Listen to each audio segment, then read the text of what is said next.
सोनिया की ननद पारुल के हाथ हद से ज्यादा लंबे थे, इसीलिए वो कहीं भी आने जाने से डरती थी और हमेशा एक शॉल ओढ़े रहती थी जिसमें उसके हाथ छुपे रहते थे।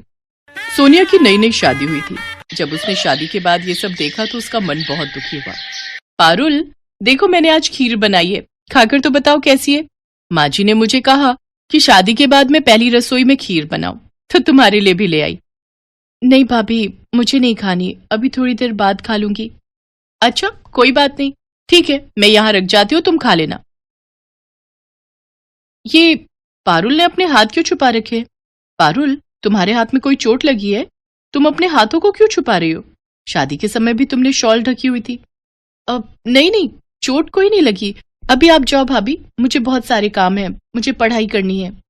ठीक है, मैं जाती हूँ। सोनिया उदास मन से कमरे से बाहर आ जाती है, पर अब सोनिया घर में रह रही थी तो सारी बात पता चली जानी थी। एक दिन जब सोनिया बाजार से लौट रही थी तब पड़ोस की औरतों ने उसे रोक दिया। अरे बहू, कैसी हो? मैं ठीक हूँ आंटी जी। और अपनी ननद से मिली? उसे देखकर डरी तो नहीं? मैं कुछ समझी नहीं आंटी जी। मेरा मतलब है अपनी ननद के लंबे हाथों को देखकर तुम घबरा तो नहीं गई? वैसे तो पूरा मोहल्ला ही उससे डरता है, ना जाने अपने लंबे हाथों से कब किसकी गर्दन दबा दे। तुम बचकर रहना, देखने में बहुत अजीब सी है वो। अरे कैसी बातें कर रही हो विमला बहन, अब बहू घर में आई है तो सबसे पहले ये बात उसे ही पता चली होगी। ये बात हम तुम क्या ही बता रहे, क्यों बहू? आंटी जी मुझे घर पर जरूरी काम है, मैं चलती हूँ। पड़ोसियों की बातें सुनकर सोनिया थोड़ा घबरा जाती है और घर पहुंचकर उसे सारी सच्चाई पता चली जाती है। पारुल रो नहीं, तुम्हारे साथ जो भी हुआ है ये सुनकर मैं बहुत दुखी हूँ। तुम्हारे साथ ये सब कैसे हुआ? तुम्हारे हाथ इतने लंबे क्यों हैं? भाभी, आज से 2 साल पहले मैं अपनी सहेलियों के साथ घूमने के लिए एक हिल स्टेशन पर गई थी। जब हम वहां पर पहुंचे तो रात हो चुकी थी। हम लोगों ने एक होटल किराए पर ले लिया। अरे पारुल, अच्छा खासा होटल तो मिल रहा है, तुझे यहाँ क्या परेशानी दिखाई दे रही है? तुम ध्यान से देखो, यहाँ पर जितना भी स्टाफ है उनके हाथ इतने लंबे क्यों हैं? मुझे तो इनके हाथों को देखकर डर लग रहा है। अरे पागल, हो सकता है इनके हाथ ऑटोमेटिक लंबे हो, इन्हें कमरे तक जाना ही ना पड़ता हो, यहीं से हाथ को कमरे तक पहुंचा दिया। सही कह रही है रजनी, मुझे भी ऐसा ही लग रहा है। आप लोगों के कमरे की चाबी? हाँ दीजिए। चल यार, बहुत थक गए, अब जल्दी से कमरे में चलकर चेंज करते हैं, कल सुबह घूमने निकलेंगे। सोनिया भाभी, वो होटल बहुत अजीब था। वहां पर सारे स्टाफ मेंबर्स के हाथ बहुत ही लंबे थे। मुझे उन्हें देखकर बहुत अजीब लग रहा था, पर मेघा और रजनी को यह सब मजाक लगा। मुझे अच्छे से याद है जब मेघा और रजनी रिसेप्शन पर खड़ी लड़कियों के हाथ देखकर हंसी थी तो उन लड़कियों को गुस्सा आ रहा था। हम तीनों कमरे में पहुंचे तो एक लड़का हमारे कमरे में कुछ जूस लेकर आया। अरे भैया, आप सबके हाथ तो इतने लंबे हैं, आप कमरे तक क्यों आए? आप वहीं से हमें जूस दे देते। मेघा, ऐसे किसी पर नहीं हंसते हैं, धीरे बोलो, उसे अच्छा नहीं लगेगा। हाँ जी भैया, ये जूस हमने तो ऑर्डर नहीं किया था। मैडम, ये हमारे होटल का स्पेशल जूस है। हमारे यहाँ जितने भी लोग आते हैं हम सबसे पहले उन्हें अपने होटल का ये स्पेशल जूस ही देते हैं। अच्छा, क्या बात है, देखने में तो बहुत ही टेस्टी जूस लग रहा है। थैंक यू भैया, हम लोग पी लेंगे। उसके बाद हम लोगों ने वो जूस पी लिया। वो बिल्कुल नॉर्मल जूस था, जैसे सारे जूस होते हैं, पर अगले ही दिन मुझे अपने हाथों में कुछ फर्क दिखाई दिया। क्या हुआ पारुल, तू बार बार अपने हाथों की तरफ क्यों देख रही है? पता नहीं, तुम्हें अपने हाथ थोड़े लंबे नहीं दिखाई दे रहे? मुझे तो महसूस हो रहे। अरे यार, हमने होटल में काम करने वाले सब लोगों के हाथ लंबे देखे हैं ना, इसीलिए तुझे वहम हो रहा है। अब चल जल्दी से बैग पैक कर, हमें घूमने के लिए निकलना है। बस भाभी। उसके बाद हम लोग वहां से निकल गए, पर धीरे धीरे मेरे हाथ बहुत लंबे होते चले गए। मैंने मेघा और रजनी से भी इस बारे में बात की भाभी, उन दोनों के भी हाथ बहुत लंबे हो गए। मुझे पूरा शक है कि उस होटल में जो हमने जूस पिया था ना, उसमें जरूर कुछ ऐसा मिला था जिससे हमारे हाथ लंबे हो गए। मेघा और रजनी के भी हाथ लंबे हैं भाभी, वो भी घर से बाहर नहीं निकलती। तो पारुल, तुम्हें उस होटल में पता करना चाहिए था, उस होटल के खिलाफ पुलिस को बताना चाहिए था। सोनिया बहू, बताते तो तब ना जब उस होटल में ऐसा कोई स्टाफ मिलता। उस होटल में लंबे हाथों वाला कोई स्टाफ नहीं था। बहू, पुलिस को किसी पर भी शक नहीं हुआ। ये कहानी बहुत घूमी हुई है जिसकी वजह से मेरी बच्ची आज ये दुख झेल रही है। मुझे दाल में कुछ काला दिखाई दे रहा है। माँ जी, मुझे थोड़े दिन का टाइम दीजिए, मैं इस गुत्थी को जल्दी सुलझा लूंगी। मैं अपनी ननद को ऐसे दुख में जीते हुए नहीं देख सकती। सोनिया ने ठान लिया था कि वो सच्चाई तक जरूर पहुंचेगी, इसीलिए शादी के बाद वो हनीमून पर उसी हिल स्टेशन पर जाती है और वही होटल बुक करती है। सोनिया, तुम कैसे सच्चाई का पता लगाओगी? हम दोनों अकेले हैं और यहाँ बहुत रिस्क है। हमने पुलिस को भी खबर नहीं की है। चिंता मत करो अनिल, मैंने सब प्लान कर लिया है। मेरी इंस्पेक्टर साहब से बात हो गई है। मुझे जरा सा भी शक होगा तो वो यहाँ मौजूद रहेंगे।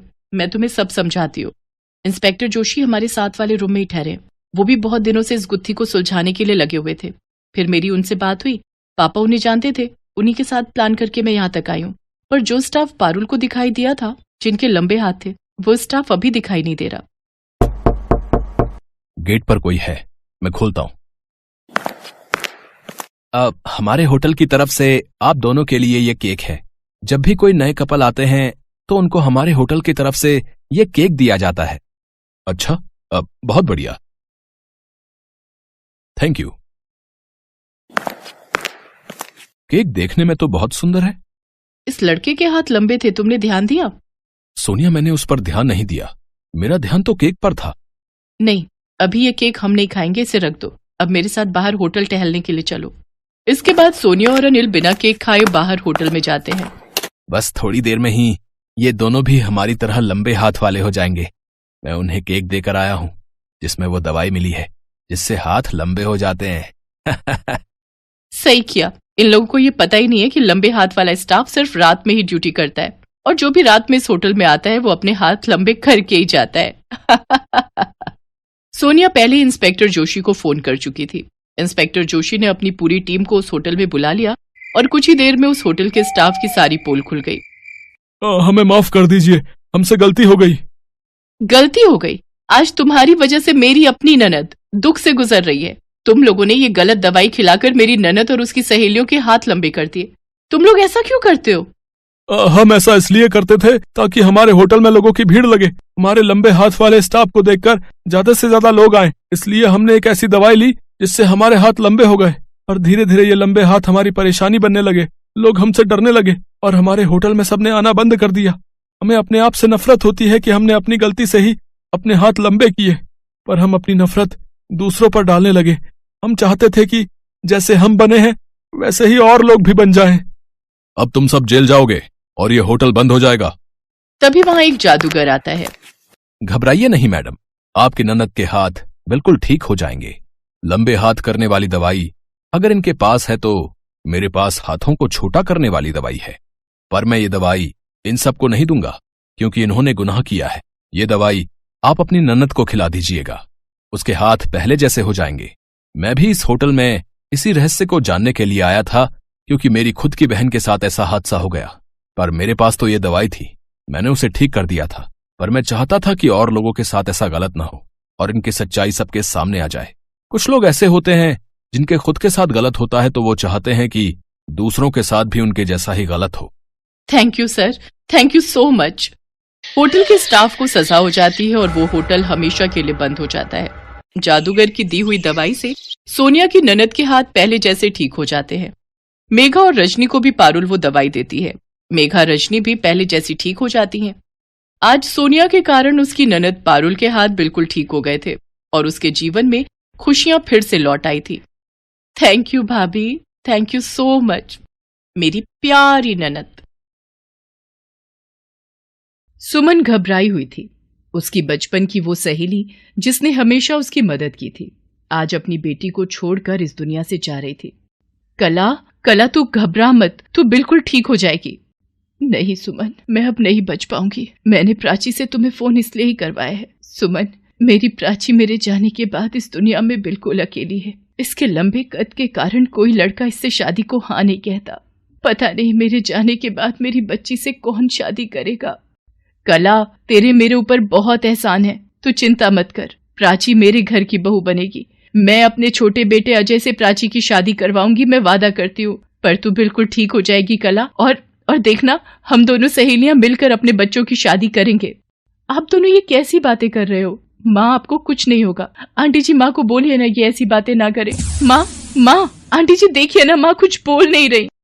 डॉक्टर जल्दी आइए, कला कुछ बोल नहीं रही। I am sorry, she is no more. Aunty ji, मेरी माँ मुझे छोड़कर चली गई। मैं अब किसके सहारे जीऊंगी? किसे माँ बुलाऊंगी आंटी जी? प्राची, मेरी बच्ची चुप हो जा। देख, मैं भी तो तेरी माँ जैसी हूँ। आ मेरे कलेजे से लग जा मेरी बिटिया, चुप हो जा। कला, मैंने तुझसे जो वादा किया है वो मैं जरूर पूरा करूंगी। सुमन अपने पति को फोन पर सारी बात बताती है और अगले दिन की ट्रेन से प्राची को लेकर मुंबई आ जाती है। माँ जी, ये आपकी चाय। ये लो प्राची, तुम भी चाय पी लो। सुमन, हमें अजय से इस बारे में बात जल्दी ही करनी होगी। किस बारे में बात कर रहे हो माँ जी? वर्षा बहू, हम अजय और प्राची की शादी के बारे में सोच रहे हैं। माँ जी, अजय भैया कभी भी प्राची के साथ शादी के लिए नहीं मानेंगे। आपने देखा है वो हद से भी ज्यादा लंबी है। हम सबके बीच खड़ी होकर वो कितनी अजीब लगेगी। वर्षा, तुम अपनी जुबान बंद रखो। मेरा अजय मेरी बात को नहीं टालेगा। शाम को अजय ऑफिस से आता है तो सुमन अजय से बात करती है। माँ, ये आपने क्या कर दिया? आपने उसकी कदकाठी देखी है? कितनी लंबी है वो। इतनी लंबी लड़की से शादी करूंगा, मेरी हाइट भी उससे कम लगेगी। लोग मेरा मजाक उड़ाएंगे। अजय, पहन ओढ़कर प्राची बहुत सुंदर लगेगी। तू नहीं जानता, प्राची की माँ कला ने मेरी एक समय में बहुत मदद की थी, और फिर मेरे वचन का तू मान नहीं रखेगा? बड़ी मुश्किल से अजय शादी के लिए मान जाता है। अजय और प्राची की शादी की रिसेप्शन पार्टी चल रही थी। उसके सभी दोस्त आए हुए थे। अजय, इनसे मिलो, ये मेरी वाइफ शीतल है। चल यार, तेरे और भाभी जी के साथ एक फोटोग्राफ तो खिंचवा ही लेते हैं। माफ कीजिएगा अजय जी, ये प्राची जी कैमरे में नजर नहीं आ रही हैं। प्राची जी, आपको थोड़ा झुककर खड़ा होना पड़ेगा, या एक काम कीजिए, आप कुर्सी पर बैठ सकती हैं, तब आप नजर आ जाएंगी। अजय मेरे दोस्त, अच्छा है। अब तुझे छत पर जाना हो तो बस भाभी जी को खड़ा कर देना है, और उन पर चढ़कर सीधा छत पर पहुंच जाना भाई। है, सीढ़ी की भी जरूरत नहीं पड़ेगी भाई। है अब तुम लोग एंजॉय करो, मैं अभी आता हूँ। अजय गुस्से में अपनी माँ और पापा के पास जाता है। आपने मेरे दोस्त यारों के बीच मेरी इंसल्ट करवा दी है। प्राची की हाइट इतनी लंबी है कि सब दोस्त मेरा मजाक उड़ा रहे हैं। वो कैमरे में भी फिट नहीं आ रही है। देवर जी, और मानिए माँ की बातों को। मैंने तो पहले ही कहा था मेरी छोटी बहन मुस्कान आपको बहुत पसंद करती है, आपको उससे शादी कर लेनी चाहिए, पर आपने मेरी बातों को सुना ही नहीं। इसीलिए आज आपको ये दिन देखना पड़ रहा है। वर्षा बहू, ये कोई टाइम है ये सब बातें करने का? और अजय, प्राची तुम्हारी पत्नी है, उसका मान सम्मान करना तुम्हारा फर्ज है। वो देखो, स्टेज पर बेचारी अकेली खड़ी है। तुम सब यहीं रहो, मैं और तुम्हारे पापा ही स्टेज पर चले जाते हैं। सोनू, पिंकी, अपनी चाची को तंग मत करो। और भी मेहमान फोटो खिंचवाने के लिए खड़े हैं। कोई बात नहीं भाभी, बच्चे मुझे तंग नहीं कर रहे हैं। वर्षा बहू, बच्चों को अपनी चाची के साथ एंजॉय करने दो। तुम क्यों परेशान हो रही हो? कोई तो है जो मेरी बहू का मन लगा रहा है, वरना तुम सब तो स्टेज से उतरकर इधर उधर हो गए। वर्षा, ये माँ ने कैसी लड़की पसंद कर ली अजय के लिए? जिधर देखो पार्टी में सब लोग प्राची की हाइट को लेकर ही बात कर रहे हैं। वो देखो सामने मिसेस शर्मा। ये मिश्रा जी को भी इतनी लंबी लड़की मिली थी शादी के लिए। अजय में कमी क्या थी? देखने में तो सुंदर है, पर लड़की की हाइट बहुत लंबी है। देखभाल कर लड़की पसंद करनी चाहिए। अरे अच्छा है ना, लंबी बहू लेकर आए हैं। ऊपर की अलमारी से कुछ उतारना हो तो बहू काम आ जाएगी, छत पर चढ़ना हो तो सीढ़ी बन जाएगी। वरना हमें तो स्टूल रखकर रसोई की अलमारी से कुछ उतारना होता है। आजकल लोग अपना फायदा ही ढूंढते हैं। देखा तुमने, कितना मजाक बना रखा है इस प्राची ने हमारा। ऊपर से मेरे भाई की जिंदगी और खराब हो गई। सुनो, हम कुछ नहीं कर सकते। इस घर में माँ जी की ही चलती है। उन्हें अपनी सहेली को दिया वादा जो पूरा करना था। उन्हें देवर जी की परवाही कब थी? मेरी मुस्कान। वर्षा, अब तुम फिर शुरू मत हो जाना मुस्कान का नाम लेकर। कुल मिलाकर सास ससुर और बच्चों को छोड़कर घर में सभी को प्राची से चिढ़ थी। अजय, वर्षा, मोहित तीनों प्राची से सीधे मुंह बात करना पसंद नहीं करते थे। प्राची, मैं जानती हूँ तुम इस घर में खुश नहीं हो। अजय, वर्षा और मोहित तुम्हारे साथ अच्छा व्यवहार नहीं करते हैं, पर समय के साथ सब कुछ ठीक हो जाएगा। इन सब की तरफ से मैं तुमसे माफी मांगती हूँ बेटा। माँ जी, ये आप क्या कह रही हैं? आप यूँ माफी मत मांगिए। आप नहीं होती तो पता नहीं मेरा क्या होता। आपने तो मेरी जिंदगी को संभाल लिया। प्राची सुमन के गले लग जाती है। प्राची अपनी तरफ से सबके दिलों में जगह बनाने की कोशिश कर रही थी। ऐसे ही एक दिन, माँ जी, आज स्कूल वैन वाला भैया नहीं आएगा, मैं बच्चों को लेने स्कूल जा रही हूँ। भाभी, आप स्कूल जा रही हैं तो क्या मुझे ब्यूटी पार्लर तक छोड़ देंगी? मुझे थ्रेडिंग करवानी थी और थोड़ा बाजार का काम था। मुंबई शहर मेरे लिए नया है तो मैं यहाँ के रास्ते अच्छे से जानती नहीं हूँ। जाते हुए टोक दिया, ठीक है आओ, मैं तुम्हें छोड़कर बच्चों को वापसी ले आऊंगी। तुम अपने आप घर वापस आ जाना। वर्षा प्राची को लेकर पहले बच्चों के पास स्कूल चली जाती है, पर वो जैसे ही स्कूल के अंदर पहुंचती है, वहां पर भीड़ लगी हुई देखकर वो घबरा जाती है। ये भीड़ क्यों लगी हुई है? क्या हुआ? फर्स्ट फ्लोर पर एक छोटे बच्चे ने गलती से वॉशरूम की कुंडी लगा ली है और अब वो वॉशरूम की कुंडी नहीं खोल पा रहा है। वहाँ से बाहर आने का एक ही रास्ता है, खिड़की जो बालकनी की तरफ खुलती है, पर वहाँ भी जाने का कोई रास्ता नहीं है। वर्षा जी, आपका बेटा सोनू ही तो वॉशरूम में बंद हो गया है। हम सब बहुत देर से परेशान हैं। ये लीजिए, पिंकी को आप पकड़िए, बहुत देर से रो रही है। फायर ब्रिगेड को बुलाया गया है पर उन्हें आने में समय लगेगा और हमारे पास इतनी लंबी सीढ़ी नहीं है कि बच्चे को बालकनी की खिड़की से नीचे उतारा जा सके। क्या? मेरा सोनू वॉशरूम में बंद हो गया है। मेरे बच्चे को कोई बचा लो, वो रो रो कर परेशान हो रहा होगा। मैम, आपके स्कूल में इस वक्त जो भी सीढ़ी मौजूद है वो मुझे दे दीजिए। प्राची, तुम क्या करने वाली हो? मुझे कुछ समझ नहीं आ रहा है। सब टीचर्स और पेरेंट्स प्राची को देखते रह जाते हैं। प्राची एक सीढ़ी पर चढ़कर ऊंची बालकनी में पहुंच जाती है। प्राची लंबी थी, इसलिए वो ऊंचाई पर चढ़कर बालकनी तक पहुंच गई और उसने किसी तरह बालकनी की खिड़की खोलकर सोनू को सुरक्षित निकाल लिया। स्कूल का स्टाफ और पेरेंट्स प्राची की बहुत तारीफ करते हैं। प्राची जी, आप सचमुच बहुत हिम्मत वाली हैं। मैं आज ही अपने स्कूल के सारे स्टाफ के साथ एक मीटिंग रखूंगी और ऐसी गलती दोबारा ना हो, इस बात का पूरा ध्यान रखा जाएगा। वर्षा और प्राची बच्चों को लेकर घर आ जाते हैं। घर आकर वर्षा सारी बात घर वालों को बताती है और वो प्राची से भी माफी मांगती है। प्राची, मुझे माफ कर दो। मैंने हमेशा तुम्हारी लंबाई का मजाक बनाया, पर आज तुम्हारी वजह से ही मेरे बच्चे की जान बची है। मुझे माफ कर देना। भाभी, प्लीज आप रोइए मत। देखिए, सोनू बिल्कुल ठीक है। मोहित और अजय भी प्राची को इतना गलत बोलने के लिए शर्मिंदा थे। उस दिन के बाद से प्राची की लाइफ में सब कुछ ठीक हो जाता है।